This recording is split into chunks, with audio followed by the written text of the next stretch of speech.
Hi, welcome to Module 4 Java Programming for the course EC312 Object Oriented Programming. So, we are going to look at lecture 5 and the topic is inheritance. So, what do you mean by inheritance? Inheritance in Java is a mechanism in which one object acquires all the properties and behaviors of a parent object. So, you can create classes which is derived from a parent class. The derived class is called as child class, and when you create an object of the child class, you can see that some of the properties or all the properties of the parent class can be acquired. So the main idea behind creating this inheritance is that you can always reuse the things that is there in the parent class. You can reuse the methods or fields of the parent class. Also, you can add new methods and fields in your child class. So let's look at some of the terms that is being used in inheritance. The class that we have already seen is a group of objects which have common properties. So it will have variables or fields and methods. A subclass or a child class is a class which inherits some other class. So it is also called as derived class, extended class, or child class.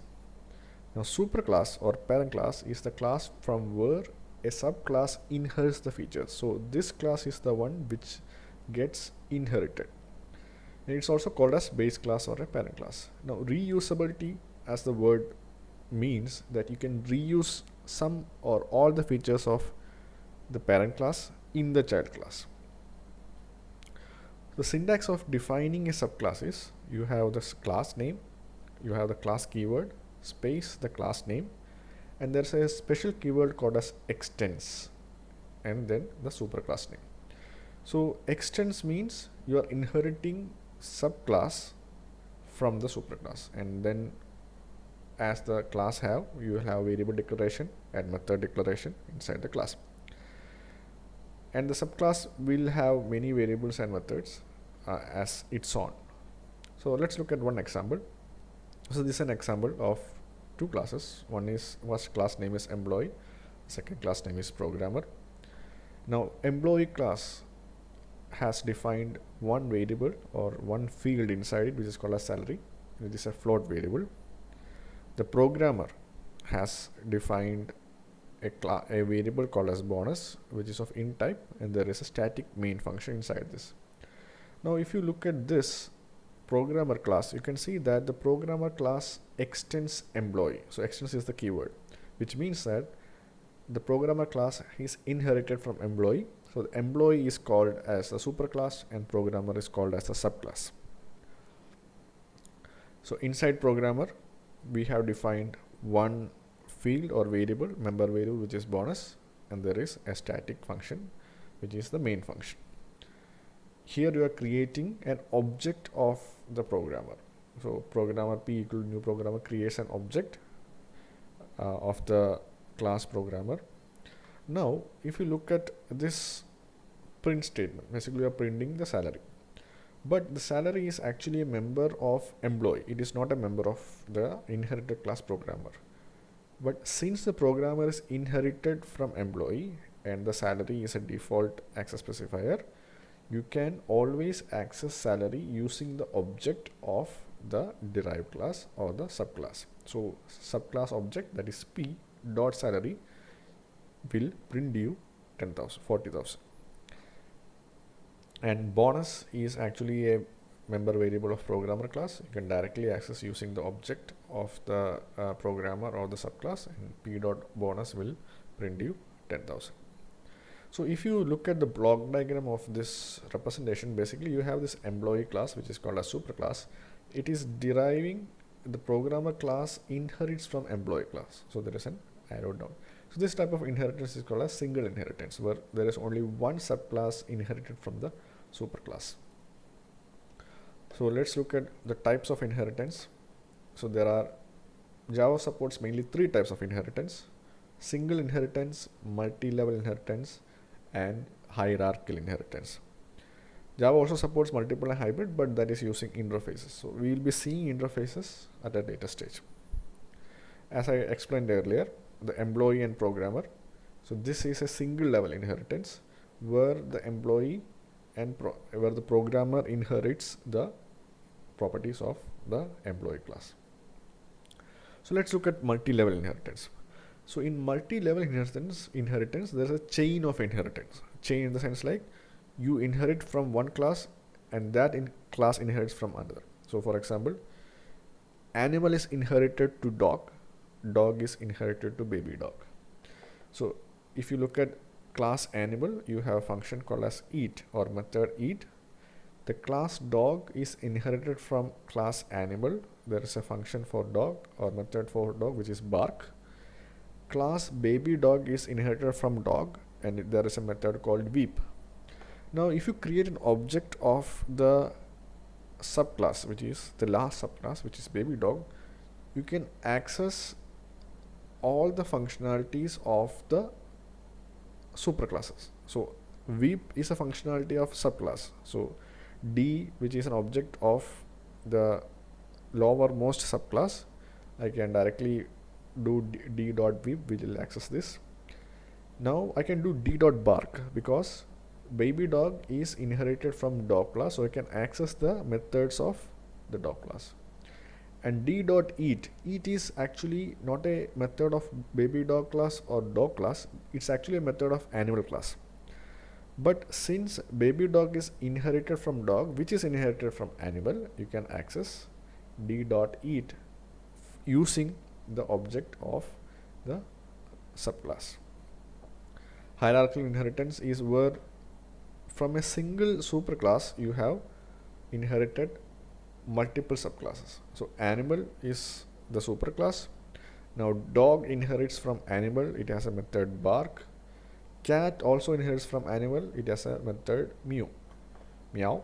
And then when you can create an object of class subclass, and then I can say c.meow, which is the method in the subclass, and I can also say c.eat, which is a method in the superclass. But you cannot say c.bark because there is no relation between the class dog and class cat, because the inheritance is only from animal. So you cannot say c.bark, which will give you error. So we are going to look at something called as method overriding. So method overriding occurs mainly when your subclass and the parent class, which is a superclass, have the same method declared. So same method in the sense it has the same name, it has the same return type, it has the same number of parameters, and all the parameters are exactly same with the same data type. So that you have declared methods, two methods defined in subclass and superclass with same name, same number of parameters, same type of parameter. Then if you call the method from using an object, then the method of the subclass is invoked and executed instead of that one in the superclass. So let's look at an example, or before that. So usage of Java method overriding is mainly in some scenarios in which, for example, the superclass has declared a method. Now you want to add something more to that same method. So if you want to add more something to that same method, you can do method overriding, and method overriding is something called as is used for runtime polymorphism. But there are some rules for method overriding. First and foremost, must have the same name as that in the parent class. They have the same parameter as that in the parent class, and there should be an inheritance relation between the classes, that the superclass should be derived from the subclass. So that if the two classes are entirely different, you cannot do method overriding. You can do method overriding only if there is an inheritance relationship. So if you look at the example, so vehicle is the superclass, bike is a subclass. Bike extends vehicle means you have derived bike 2 from vehicle. But if you look at a method, you have both defined a method void run in superclass and subclass. And then you are creating an object of the subclass, which is obj. Now when I call obj.run, now since bike 2 and vehicle has run, it is always possible to access the method in the superclass using the object in the subclass. That is always possible. But since both of them have the same method, only the method in the subclass will get executed, and the method in the superclass will not get executed. So this is called as method overriding. So we'll see how we can access the method in superclass also, but currently this is called as method overriding. There are some limitations in method overriding. So a final or a static or a private methods cannot be overridden. So we'll see what a final method is. And the overriding method must have same return type. So if the methods are of different return types, the overriding will not work. So now let's look at something called a super keyword. So this is where that overriding that you can access a function of superclass works. So if same variable or method is declared in both superclass and subclass, now how to invoke both of them? Now I want to access the variable in superclass and I also want to access the variable in subclass. Now both have the same name. It can be a variable or a method. Now there the super keyword will come into picture. So super keyword in Java is a reference variable which is used to refer immediate parent class object. So the parent class just above the subclass or superclass just above the subclass, you can refer using the super keyword. So whenever you create the instance of subclass, an instance of parent class is created implicitly, which is referred by superclass super reference variable. Now usage of super keyword. There are mainly three uses. Now super can be used to refer immediate parent class instance variable. It can be used to invoke immediate parent class method, or it can be used to invoke immediate parent class constructor. So let's say an example to understand it better. So super to refer immediate parent class instance variable. So if you look at the class animal and class dog, the dog is inherited from animal and both have the same variable color. So animal is a superclass, dog is a subclass, and there is an independent class called a test super1 which has the main function and it doesn't have anything to do with animal class or dog class. It just creates an object of the dog class and print the color. The animal class has the variable color. It has initialized with value white, which is string data type.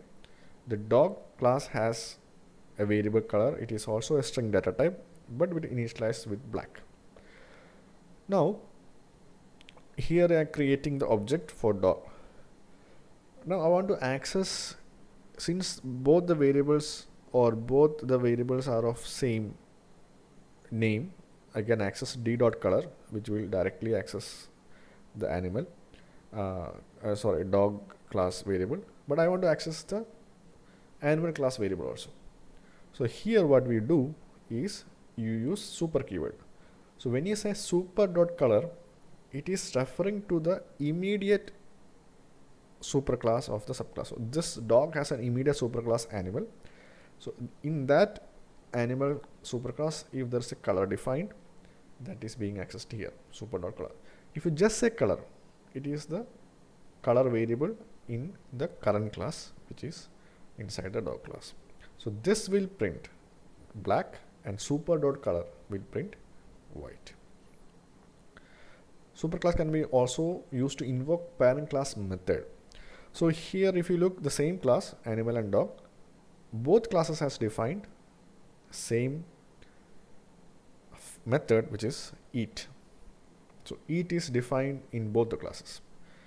Now if I want to access eat from the base class or the subclass which is in the superclass, I need to do something. Like when I do just call eat, then it will call the eat in the subclass. So what I do, I'll do super.eat. So super.eat will call the eat method which is just above, just immediate to the current subclass. So just immediate superclass of current subclass is animal. Super.eat will call the eat functionality of the animal superclass. So this is to invoke parent class method. So this super keyword is mostly used when you have methods or variables of same name and same type in both derived or both superclass and subclass. Now it can be also used to invoke parent class constructor. So this is an example. So here you are creating a object of dog. So when you create an object of any class, the constructor of that class is invoked. So here when you create dog d is equal to new dog, this constructor, which is dog constructor, is invoked. It will not invoke the constructor of superclass. So if you want to invoke the constructor of superclass, then inside the constructor of the subclass you need to just call super, no parameters. It will call the constructor of the superclass. So super keyword is always used to access the variables, methods and constructor of the superclass from the subclass. There is a keyword called as final. Now final keyword in Java is to restrict the user. It can be used in a context of variable, method or class. So as the name indicates, the final keyword will not allow some of the properties to change. Let's look at some of them. So let's say the variable is final. So if you look at this example, I have a class called as bike. I have defined a final int speed limit equal to 90. I have defined a variable called as speed limit, which is of integer type, and have initialized the value to 90.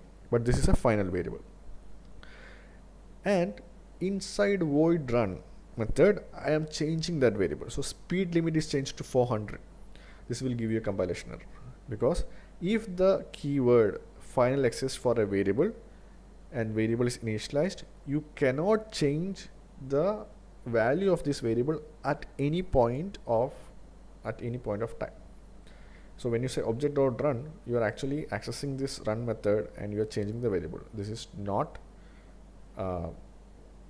possible, because you have defined speed limit as final, which is basically like a constant. Like you can change the value of a constant.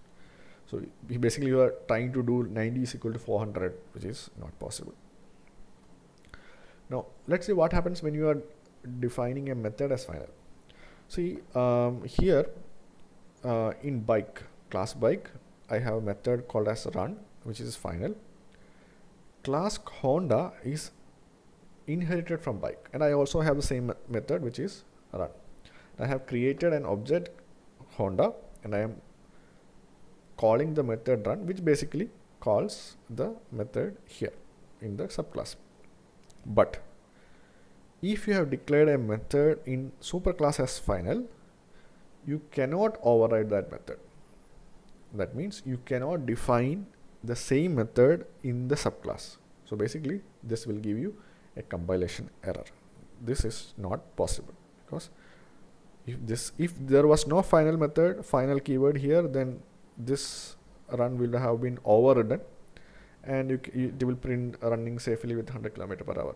But since the final keyword is there with the method in the superclass, it will directly give a compilation error saying that this is a final method in superclass. You cannot override the method in the subclass. Now let's look at the access modifiers in Java. So as long as we have seen the public access specifier many times along with the main function. There are other access specifiers or modifiers also. First is private, and private is the most private one, means it cannot be any variable or any method declared as private cannot be accessed outside the class. This is similar to that of C++. There is a default access specifier. So if you look at any example previously, we haven't specified any access specifier for method or variable. So this is a default access specifier, that by default what is access specifier. So if an access specifier is default, it can be accessed only within the package. It cannot be accessed outside the package. There is protected, and protected access specifier you can modify within the package and outside the package. But if you are having outside the package, then there should be a child class for that from that package. So if there is no child class, it cannot be accessed. Public, you can access from anywhere, within package, outside class, where. So this is a small chart on visibility chart, basically, from where all you can access each of the variables or methods defined with public, protected, default, and private. So public, you can see, you can access from class, package, subclass of the same package, subclass of different package, outside class, etc. Protected, outside class you cannot access, whether it is subclass or not. Default, you cannot access from outside the package, mainly outside the class also. Private, you can access only from inside the class. You cannot access from outside the class inside the package, outside the in the same package subclass, or in different package subclass, outside class you cannot access. So these are some questions that you can try it out. This might help you in learning the lecture easily. Thank you.